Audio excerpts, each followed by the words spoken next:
माझे नाव दादासाहेब नानासाहेब उदे, राहणार सावळेश्वर.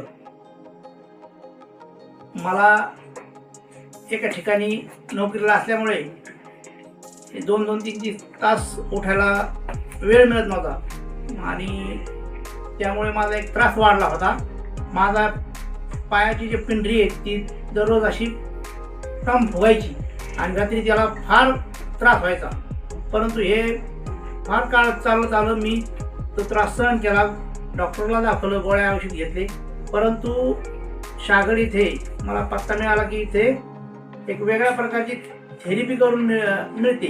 म्हणून मी इथं डॉक्टर साहेबांचा सल्ला घेतला आणि एक दिवस थेरपी केली. त्यामुळे माझा जो पाय सुजण्याचा प्रकार होता तो बंद झाला आणि जे वेदना होत्या पायामधल्या त्या पूर्णतः बऱ्या झाल्यात. आणि ते झाल्याच्या नंतर परत मी दुसऱ्यांदा दुसऱ्या पायाच्या सायंटिकासाठी परत डॉक्टर साहेबांची आज भेट घेतली आणि आज परत ट्रीटमेंट घेतलेली. मला चांगला फरक पडलेला आहे. धन्यवाद.